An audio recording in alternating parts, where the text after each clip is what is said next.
Jubilee hills ఉప ఎన్నికలు మాగంటి గోపీనాథ్ మరణం వల్ల రావడం జరిగింది. కాంగ్రెస్ పార్టీ నుంచి నవీన్ యాదవ్ గారు పోటీ చేస్తూ ఉన్నారు. నవీన్ యాదవ్ గారు గత 15-20 సంవత్సరాలుగా నియోజకవర్గానికి బాగా సుపరిచిత వ్యక్తిగా ఉన్నాడు. సాంఘిక కార్యక్రమాలు, సేవా కార్యక్రమాలు, డెవలప్మెంట్ కార్యక్రమాలు ప్రభుత్వంలో లేకున్నా, ఏ పార్టీలో ఉన్నా, ఇండిపెండెంట్గా ఉన్నా, మొన్న ప్రభుత్వం వచ్చి 2 సంవత్సరాల నుంచి ఆయన ఇండివిజువల్గా అయినా చాలా ప్రోగ్రాంలు చేయడం జరిగింది. ప్రజలలో ఏ ఇంటికి వెళ్ళినా నవీన్ యాదవ్ గారిని గుర్తుపట్టే పరిస్థితి ఉన్నది. నవీన్ యాదవ్ గారు పార్టీ లేనప్పుడే, ఇండిపెండెంట్గా ఉన్నప్పుడే, ఎమ్మెల్యేగా లేనప్పుడే ఇంత దగ్గరగా ప్రజలకు కొన్ని సేవలు చేస్తూ ఉన్నాడు కనుక, జాతీయ పార్టీ అధికారంలో ఉన్న పార్టీ ఇచ్చింది కనుక, టికెట్ ఇచ్చింది కనుక, బీసీ యాదవ్ కులానికి సంబంధించిన వ్యక్తి కనుక, యువకుడు బాగా చదువుకున్నవాడు కనుక ప్రజలందరూ నవీన్ యాదవ్ వైపే చూస్తూ ఉన్నారు. ఇవాళ ఓఈజేఏసీ నుంచి కూడా విజువల్ తీసుకోండి, ఓఈజేఏసీ నుంచి కూడా ఇంతమంది ఒక 40-50 మంది విద్యార్థి నాయకులు నవీన్ యాదవ్ గారికి మద్దతుగా ఇవాళ ఇక్కడికి రావడం జరిగింది. నవీన్ యాదవ్కి మద్దతుగా డోర్ టు డోర్ ప్రచారం చేసి ఆయన మెజార్టీని పెంచి ఆయనను గెలిపించే పనిలో మనోళ్ళందరూ ఉన్నారు. దీనికి కారణం ఏంటి అంటే, నవీన్ యాదవ్ గారు గత 15 సంవత్సరాలుగా తెలంగాణ ఉద్యమం జరుగుతున్నప్పుడు కానీ, లేదా ఏదైనా పోటీ పరీక్షలు జరుగుతున్నప్పుడు కానీ ఆయన తెలంగాణ ఉద్యమకారులకు, పోటీ పరీక్షలకు ప్రిపేర్ అయ్యేటోళ్లకు, బీసీలు అనుకుంటోళ్లకు, పేద విద్యార్థులకు సాయం చేసిండు. ఒక 1500 నుంచి 2500 మంది గ్రూప్ 1, గ్రూప్ 2, గ్రూప్ 4 కోచింగ్ పోయే విద్యార్థి నాయకులకు ఆయన స్వయంగా ఫీజు కట్టిండు. అందులో 150-200 మంది ఉద్యోగాలు కూడా సెలెక్ట్ రావడం జరిగింది.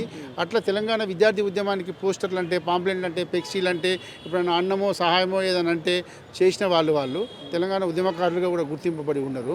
కేసీఆర్ కుటుంబానికి ఏం లేనప్పుడు, తెలంగాణ ఉద్యమం స్టార్ట్ చేసినప్పుడు, బీఆర్ఎస్ పార్టీకి ఏం ఆదాయ మార్గాలు లేనప్పుడు వాళ్ళకు ప్రచార రథాలు కావాలన్నా, మీటింగ్ పెట్టుకుంటామన్నా, ఇంకేదన్నా ఆదాయ వనరులను సమకూర్చిన ఫ్యామిలీ శ్రీశైలం యాదవ్ గారు అంటే, వాళ్ళు సిటీ నడిబొడ్డులో ఉండి అందరికీ అంటే, ప్రభుత్వం కూడా ఒక్కోసారి కొన్ని మంచి సమస్యల గురించి కొట్లాడలేక వెనుకబడిపోయినప్పుడు, పోలీసులు కూడా పట్టించుకున్నప్పుడు వీళ్ళు దానికి ఎదురు తిరిగి అన్యాయాన్ని, ఇది అన్యాయం రబాయ్, ఇట్లా జయద్రబాయ్ అని కొట్లాడి కూడా వాళ్ళ మీద కేసులు పెట్టుకున్నారు వీళ్ళు ప్రజల కోసం.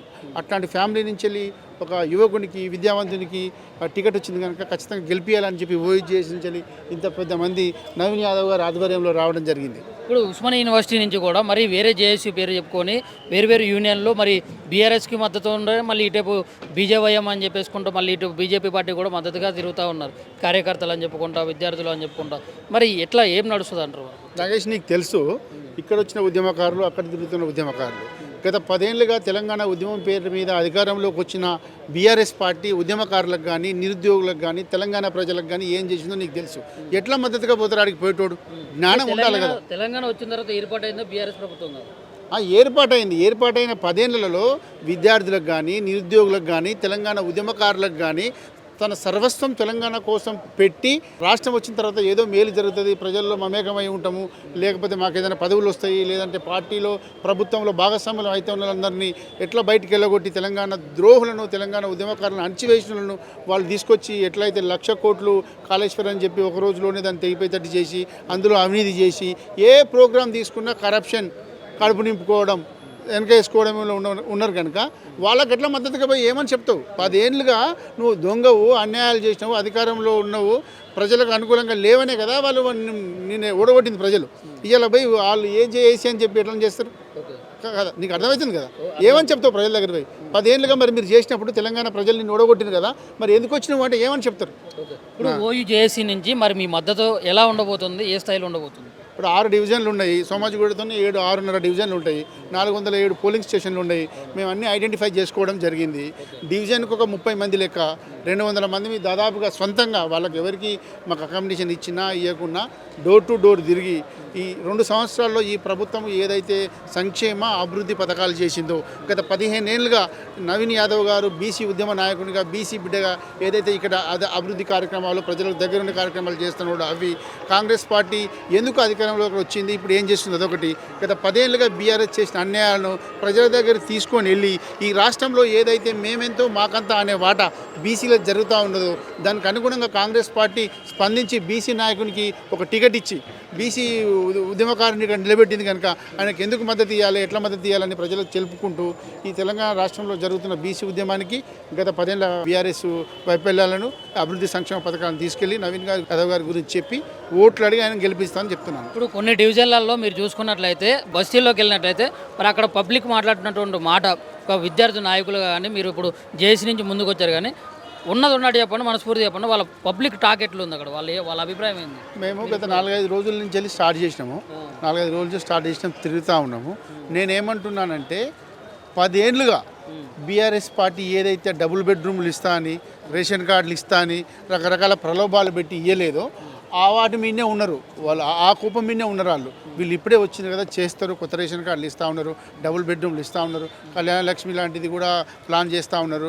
ప్రభుత్వము నిధుల సమకూరణంలో తక్కువ ఉన్నది కనుక గత ప్రభుత్వం ఏదైతే అప్పు చేసిపోయిందో 5,000 నుంచి 6,000 కోట్లు నెలకు మిత్తిలు ఈఎంఐలు లెక్కనే కడతా ఉన్నారు కనుక ఇప్పుడు కొంచెం సర్దుకునే లోపల ఇచ్చేస్తారని చెప్పి అంటా ఉన్నారు. నిజంగానే నువ్వు అన్నట్టు అక్కడక్కడ అప్పుడప్పుడు మేము ఇచ్చిన హామీలను లేదా కాంగ్రెస్ పార్టీ ఇచ్చిన హామీలను అడుగుతూ ఉన్నారు. చేర్చాల్సిన టైం ప్రభుత్వానికి ఉన్నది. ఇప్పుడు అన్నం ఎవరి చేతిలో ఉంటుందో, గంట ఎవరి చేతిలో ఉంటుందో వాడే అన్నం పెట్టగలుగుతారు. కానీ ఇలా కొత్తగా బీఆర్ఎస్ వచ్చి చేసేదే ఉన్నది. వాళ్ళు 10 ఏళ్ళగా ఏం చేసిందో ఏం చేయాలో తెలియదు. ఇప్పుడు కొత్తగా ఏం చేస్తారు? చేయకపోతే 3 సార్లు ఎందుకు గెలిపిస్తారు ఇక్కడ ప్రజలు?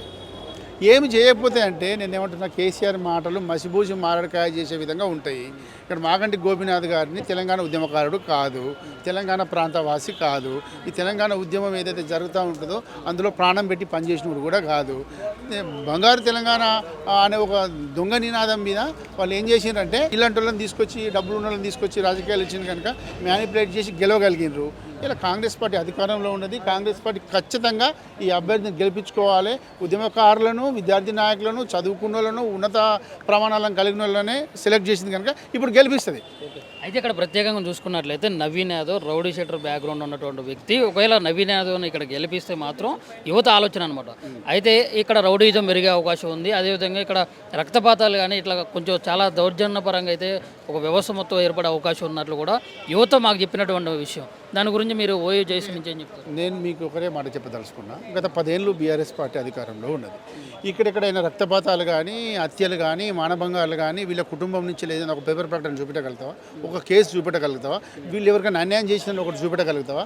నిజంగా వాళ్ళు మసిపూసి మారడికాయ చేసి కొందరు సోషల్ మీడియా పేడు డబ్బులు తీసుకొని పనిచేసే ఆర్టిస్టులు ఏం చేస్తారంటే ఉన్నది లేనట్టుగా, లేనిది ఉన్నట్టుగా ప్రజలకు అద్భుత కల్పనలు కల్పించి బంగారు తెలంగాణ అనే దాని మీద 7 లక్షల కోట్ల రూపాయలు ఎట్లయితే అప్పు చేసిపోయినారో అట్లనే మళ్ళీ అధికారంలోకి వస్తే మళ్ళీ ఏదైనా చేయొచ్చన్న ఉద్దేశంతో వాళ్ళు చేస్తున్నారు. కానీ గత 10 ఏళ్ళుగా నవీన్ యాదవ్ వాళ్ళ నాన్న, తమ్ముడు ఇక్కడ ప్రజల పక్షాన నిలబడి ప్రభుత్వం చేస్తున్న భూ ఆక్రమణలు, చెరువులను ఆక్రమించడాలు, ప్రభుత్వం ఇస్తామని చెప్పి ఇయ్యని దాన్ని అక్రమ కేసులు పెడతాంటే కార్పొరేటర్లు పోయినా, ప్రజలు పోయినా, బెదిరింపులకు భయపడి, కేసులకు భయపడి అందరు పోయి బీఆర్ఎస్ జైన్ అయినా వాళ్ళు ఒక్కలే ఆగి కొట్లాడుతూ ఉన్నారంటే ఎంత నిజాయితీ పరులై ఉండాలి?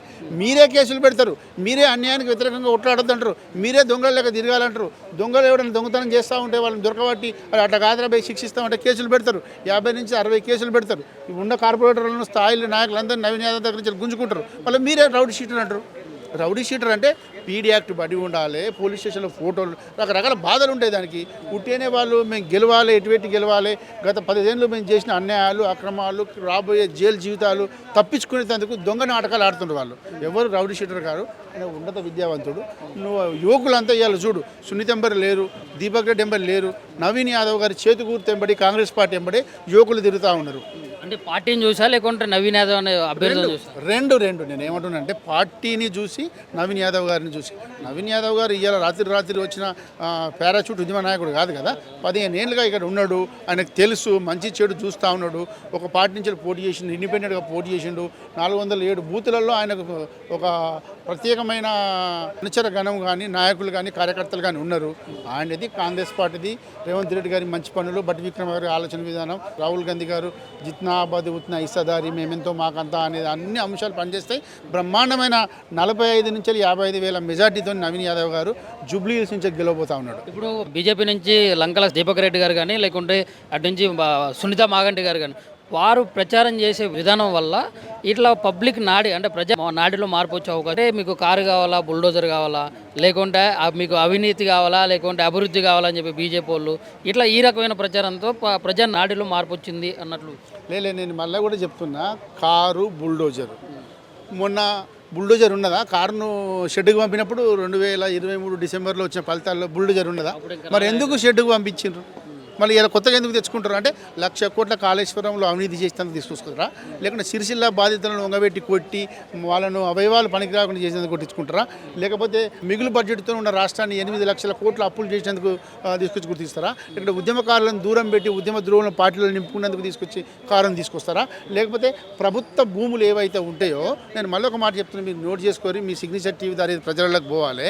తెలంగాణ రాష్ట్రంలో ధరణి వచ్చిన తర్వాత ఇప్పుడు నీ భూమి నేను కొంటా, నా భూమి ఈయన కొంటాడు, ఈయన భూమి ఆయన కొంటాడు, ఇట్లా మారుతుంది. అంటే ఒకే భూమి రిజిస్ట్రేషన్ చేసుకున్న వ్యక్తులకు మారుతూ ఉంటుంది, అంతే కదా రిజిస్ట్రేషన్ ప్రక్రియ. అంటే తెలంగాణ భారత రాష్ట్ర సమితి వీళ్ళు భూ తెచ్చిన తర్వాత భూభారతి చట్టము మేము ఎందుకు తీసుకొచ్చినాం అనే దానికి ఒక మాట చెప్తా ఉన్నా. వాళ్ళు కొత్త భూమిని అంటే రిజిస్ట్రేషన్లో లేని భూమిని, ప్రభుత్వ భూమిని, పేదల దగ్గర ఉన్న భూమిని, లేకపోతే ఇన్ని రోజులు ఓళ్ళో పెట్టిన భూములను 24 నుంచి 25 లక్షల ఎకరాలను కొత్తగా వాళ్ళు రిజిస్ట్రేషన్ చేసిండ్రు. అంటే ఎన్ని లక్షల కోట్ల రూపాయలు వాళ్ళు కొత్తగా తయారు చేసుకున్నట్టు ఇవన్నీ ఎవరైతే ఎదిరిస్తారో వాళ్ళు తెలంగాణ ద్రోహులు అంటారు. ఇవన్నీ ఎవరైతే క్వశ్చన్ చేస్తారో వాళ్ళు రౌడీ షీటర్ల కింద పడతారు. ఇవన్నీ దోపిడీ జరిగింది చూసినామా, దానికోసం మళ్ళీ కారుని తెచ్చుకోవాలన్నా కారు వచ్చే పరిస్థితి లేదు. కారు షెడ్డుకు పోయింది, దాని పని అయిపోయింది. ఇప్పుడు బీఆర్ఎస్ పార్టీని సమాధి చేసే ప్రక్రియ ఒకటి మాత్రమే ఇక్కడ జూబ్లీహిల్స్లో మిగిలి ఉన్నది. అది ఆయనత ప్రక్రియను వాళ్ళు పూర్తి చేస్తారు. అయ్యే ఫామ్ హౌస్ కొడుకు ఇక్కడే ఉండే ఇప్పటిదాకా, ఈడ ఓడిపోయిన తర్వాత చక్కగా వీళ్ళు ఫారానికి చెక్కేస్తారు. ఇప్పుడు హరీష్ రావు కానీ కేటీఆర్ కానీ వీళ్ళు కొన్ని వ్యాఖ్యలు అయితే చేయడం జరుగుతూ ఉంది. ఇట్లా కాంగ్రెస్ ఇక్కడ జూబ్లీహిల్స్ నియోజకవర్గంలో ఒక దండుపాలెం టీం తిరుగుతూ ఉన్నట్లు ఇట్లాంటి ఆరోపణలు అయితే చాలా వచ్చినాయి అనమాట. మరి దాని గురించి మీరు దండుపాలెం అనే పదానికి ఒక డిఫైన్ ఉంటుంది.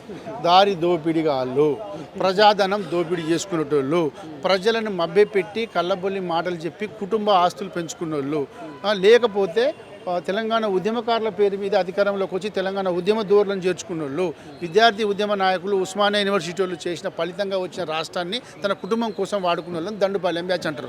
కాంగ్రెస్ ఏం చేసే తెలంగాణ ఇచ్చేందుకు దండుపాలెం బ్యాచా, ఉద్యమకారులను గుర్తించేందుకు దండుపాలెం బ్యాచా, బీసీ యువకుడు విద్యావేత్త 15 ఏళ్ళుగా కాన్స్టిట్యూషన్ పట్టుకొని తిరుగుతున్న యాదవ్ బిడ్డకు టికెట్ ఇవ్వడం వల్ల దండుపాలెం బ్యాచ్ అవుతుందా, లేకపోతే నువ్వు కాళేశ్వరంలో చేసిన అవినీతిని బయటికి తీసినందుక, ఈ ఫార్ములో చేసిన రేసులను చేసిన అక్రమాలను తీసినందుకు దండుపాలెం బ్యాచ్ అవుతుందా?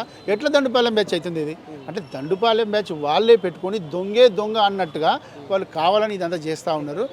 ఈ ప్రజలన్న ఇవన్నీ ఇప్పుడు వీళ్ళ మాటలు విని వీళ్ళే సకనోళ్ళు అయితే వీళ్ళ పరిపాలన మంచిగా ఉంటే మా ప్రభుత్వం ఎందుకు మారేదండి? ఎవడు దండుపాలెం అని చెప్పి మీరు మొదలుపెట్టినారు? వాళ్ళకి సిగ్గు లేదు. ఇంకా కూడా